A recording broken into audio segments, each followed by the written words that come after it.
విశ్వాసము బంగారము, వీటికి ఉన్న పోలిక ఏమిటి?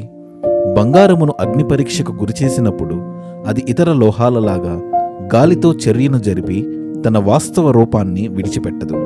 అదేవిధంగా స్థిరమైన విశ్వాసి కూడా శోధనల పరీక్షకు గురి అయినప్పుడు గాలి విసరగా కూలిపోవు ఇసుక మీద తన ఇల్లు కట్టుకున్న వాని వలె కాక, తన విశ్వాసమును విడిచిపెట్టక వాన కురిసినా వరదలు వచ్చినా గాలి విసరి తన విశ్వాసమును కూల్చడానికి ప్రయత్నించిన తాను బండయైన క్రీస్తు మీద స్థిరముగా తన విశ్వాసమును నిర్మించుకొనును.